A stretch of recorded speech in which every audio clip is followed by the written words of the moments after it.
Nothing, I'm recording.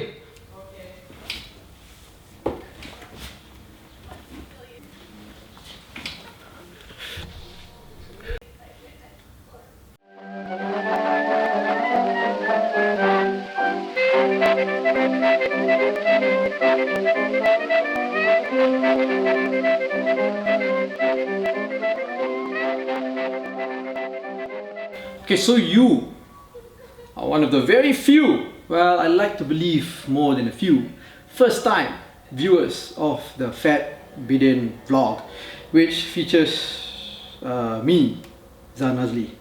And as you all know, I am a working journalist. I'm a writer.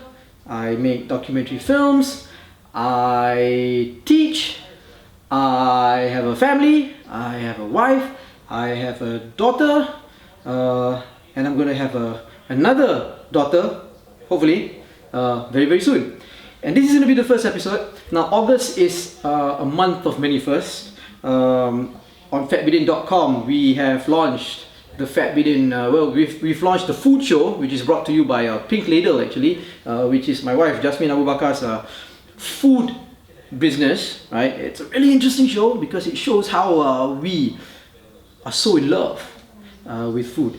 Now, it's also going to be a first because we're expecting a new baby, and in the month of August. So anytime now. In fact, we had a false alarm just last night. So, Jasmine has been feeling pain, and she thinks that this could be it.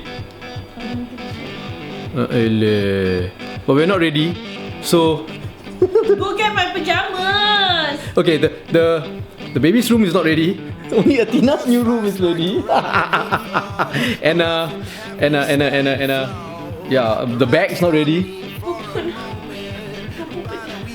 Okay. Let's go get the bag ready. Okay, so what do we need to do? Where's your pajamas?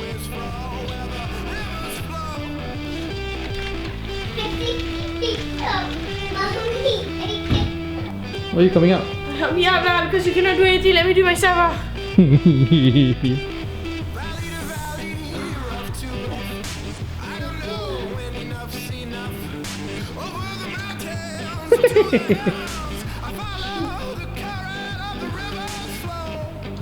Oh, it's such a mess. See inside the basket. Stop recording. Go see inside the basket there. Goodness. You got what here, man?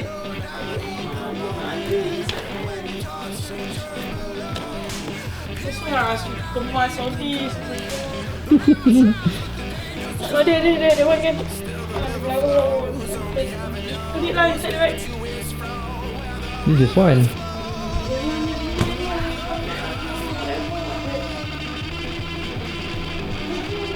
Starting again. Second one. After 25 minutes. Okay.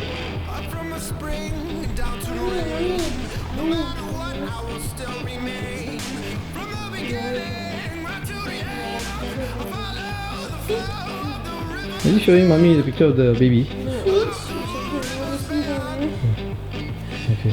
Why didn't you lie down?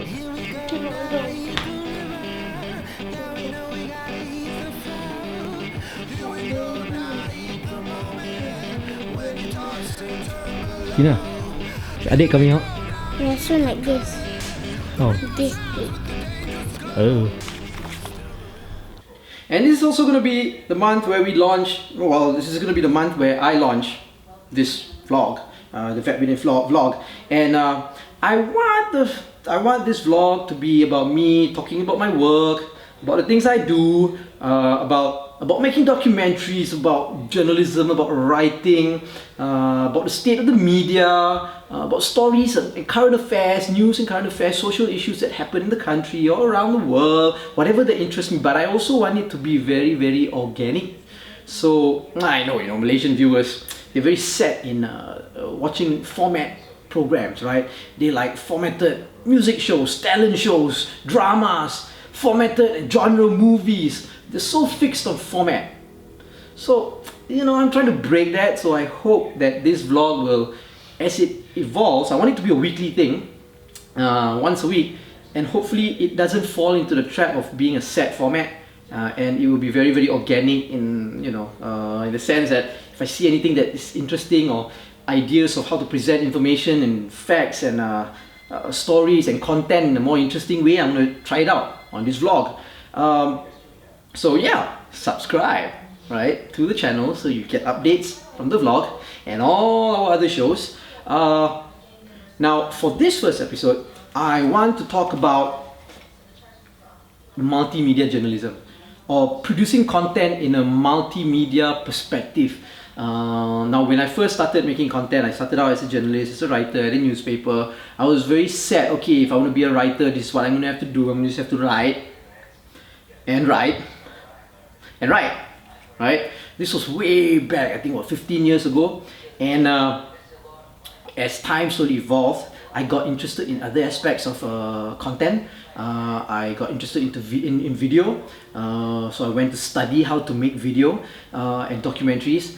Then I got interested in taking photographs, so I started taking photographs, and I realized that I suddenly became a very versatile content producer or journalist.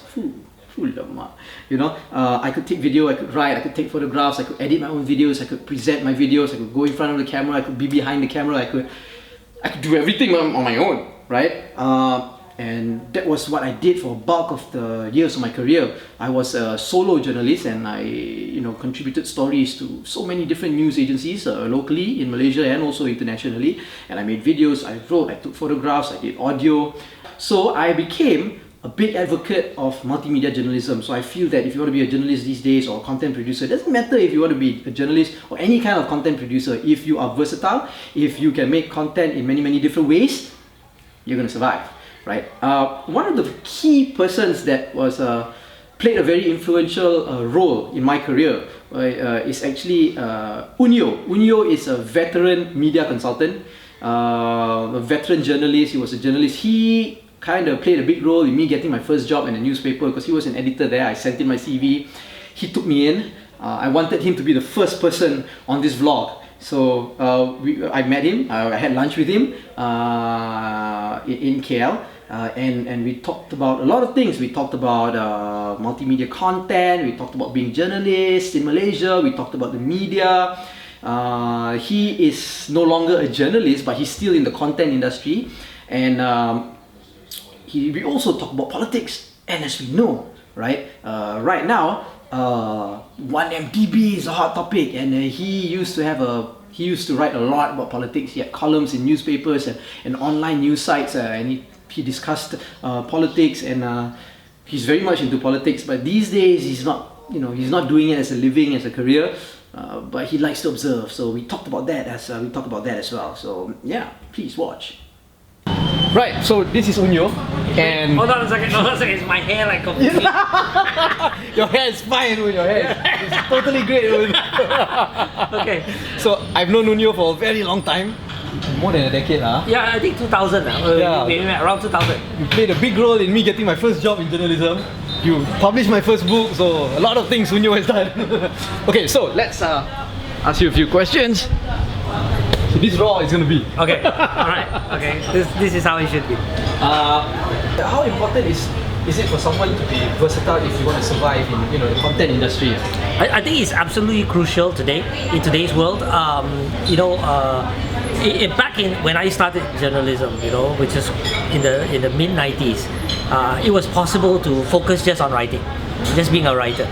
But something happened which really completely changed my perspective of things. When I was a writer for a foreign media, my bureau chief at that time loved photography. So even though he was the bureau chief, he would follow me to press conferences and interviews and take pictures.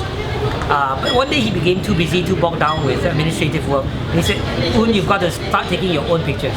And I resisted. At that time I thought, I'm a journalist. I used to have that thought too. Yeah, I thought I'm supposed to focus on writing. So I resisted, and he said, "Look, I just can't follow you anymore. And we need photos. So you're gonna have to take your own photos." And I gave 101 different excuses. I was like, "No, I don't like to handle film." And he said, "Okay, I'll get you a digital." And a digital camera at that time was quite expensive. But he said, "I'll get you a digital camera." So I really had nothing to say. And he thrust the camera to me, and I started taking pictures. And I actually got used to it, and I realized, hey, this is something I could do. I mean, I wasn't a great photographer, but Get the job done. Get the job done, good enough to get pictures into the newspapers and so on. And so I became an okay news photographer. Not a great one, but okay, passable. And then over time, when the internet came, the internet boom came to Malaysia around 2000, I started doing online media, and I started dabbling with internet journalism. And by force of necessity, I had to learn, audio and video capturing and editing. I just had to, because I couldn't hire a videographer. I couldn't hire a sound man. So I started recording digital audio and started experimenting with editing. Became quite good at podcasting. You were one of the first Malaysians to be podcasting, right? Yes, yeah. I did it I did it with Ong Kian Meng, who right now is a member of parliament. Yeah. So we sort of did one of the first few podcasts for Malaysia Kini. It was a highlighter on Malaysia, and it was about politics. What year was this? Whoa, that was. I remember I started blogging. Remember with Jeff Uy? Yeah. Blogging around 2003, I think it was. Was it 2003? No, it was even earlier than that. Earlier than that, I think 2001, 2002. Yeah, so podcast came a few years after that. And I learned how to do these things by force of necessity, because I had to do it. And as a result, you won't become an expert. There's no way you can be an expert at writing and photography and audio and video. You can't be an expert in all these things, but you can be very good at one thing, and decent, passable, enough to get the job done. And so that's what I learned to do. And if I feel that I, as an old guard, as a veteran, can pick up these skills, why couldn't a young journalist, who has more energy, more vitality? There's no reason why they can't learn all these things and become a very complete multimedia journalist. Give me your take on DVD.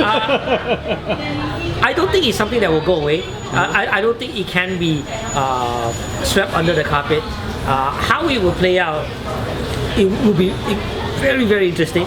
I think it's something that captures everybody's attention. And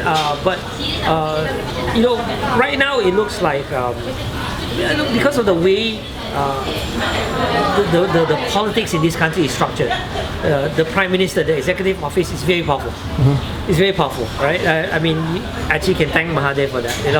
It's really a very powerful office. So it's so powerful that even he's finding problems infiltrating right now, right? He's finding problems getting rid of Najib, right? Because of the way the political structure is. He's declared open war against Najib, but it's difficult to dislodge a sitting prime minister legally, right? Because there's just so much power that office holds at the moment, and so it would seem like the prime minister has the upper hand. It would seem that way, and it seems that way now. But the issue is so big that it's not something that can just go away. It can't just go away by dismissing it. It can't just go away with cabinet members or ministers declaring support for the Prime Minister and saying that all these are lies, and attempts to subvert democracy. It won't go away just like that. The truth must come out. And I think that how it will play out is something that all of us are interested in looking at. But I would say this much: if you look at Mahathir's track record, he always gets what he wants. So I wouldn't discount him. I think like right now, as it stands right now, it does look like Najib has the upper hand. It looks like he's managed to contain things at the moment. At the moment, yeah. How it will play out depends a lot on what Mahathir does next. And he's the master strategist. He's a master tactician, and also of course what Muhyiddin does, you know. Muhyiddin seems to be so like He's laying aimed low up right already. now. He's laying low right now, but I recently he met the Sultan, and It was for lunch. courtesy call, courtesy call, and you know he's I'm sure he's gonna have lunch with Mahathir. So. Okay, cool, yay! So that was Unyo. Thank you very much. Thank you. So there you go, that was the first episode of the Fat Bidin vlog. I hope it wasn't too boring, but I assure you it will get more interesting as the weeks go by.